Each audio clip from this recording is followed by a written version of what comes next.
let's move forward by finding the volume of a sphere with a given surface area. Things are going to get a little bit tricky here. So a sphere has a surface area of 100 pi square inches. What's its volume? What I like to do is go to the end and say, oh, they're asking for the volume of a sphere, so 4/3 pi r cubed. And I'm just going to go ahead and say, well, you know what? I don't know. I don't know what the radius is. So I'm going to have to find the radius. So let's back up and use the information they gave me. That's just a strategy I use. Jump to the end. What are they asking you? What do you need to know? I need to know the radius. So let's start all over.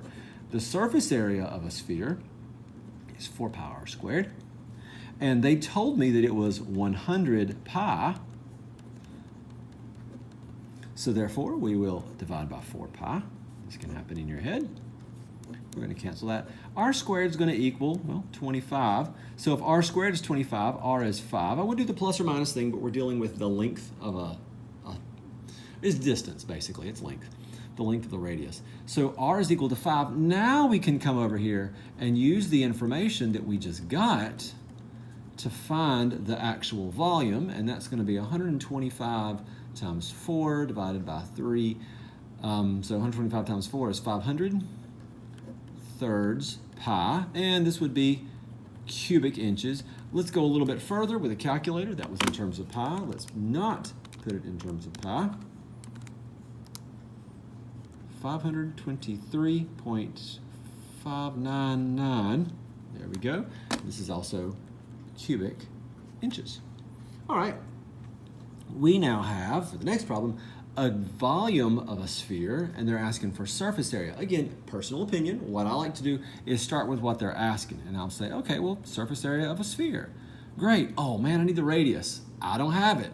Let's back up and use the information they gave me and figure out what it is. So 432 centimeters cubed. Oh, now things are going to get a little bit tricky because they did not put a pi in there. This was going to get very sloppy. It's so sloppy that I'll just bump the camera. There we go. 432 equals 4/3 pi r cubed. And we're going to divide by a fraction, which I don't generally like to do, but yeah, whatever. It's a Thursday. It is when I'm recording this anyway. It's a Thursday and it's raining outside. Woo, switching colors here. I'll be doing that. R cubed. All right, so we're going to have 432 divided by, and then we'll put the whole thing in parentheses if you're using the graphing calculator. Put the whole denominator in parentheses. 103.132. 103.132. And that's fantastic, but I need the cube root of that, so I will take the cube root of 103.132. I'm going to go to the math menu for me. For you, you'll go to functions and you'll retrieve the appropriate function on Desmos. And put that answer in there. Retrieve that final answer. So 4.690. Yeah. So we now know the radius is 4.690, and that's great. That's centimeters. Almost put inches. The previous one was inches. Okay, now we know the radius, we can finish the problem. So the area is 4 times pi times 4.690 squared. And we'll type that in the calculator. I'm going to use that full answer just for accuracy. So 4 times that last answer squared. There we go. It's that times pi. If we put it in terms of pi. So 87,968 pi, which is also equal to 276,359. And both of these are square centimeters. So the volume was cubic, so the area is going to be square centimeters. Okay, they gave you the diameter of a cylinder and told you the surface area, and then they want to know the volume.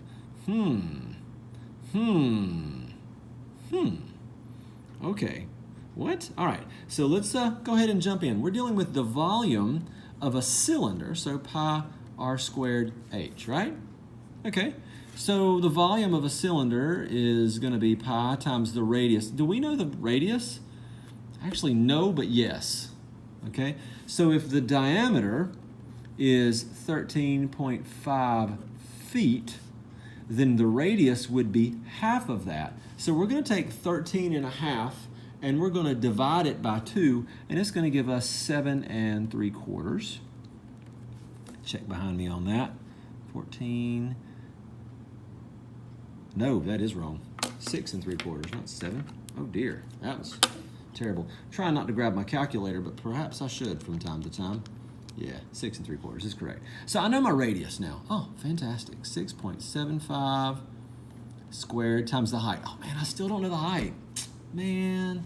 Okay, it's fine. Surface area of a cylinder. Now we're assuming the cylinder has a lid, top and bottom, which really means that it's a closed cylinder. Sometimes they'll say that. So the surface area of a cylinder is 2 times pi times r squared. That's the top and bottom of the cylinder. So if you wanted to draw it, you'd have a little circle and a circle, and you connect them.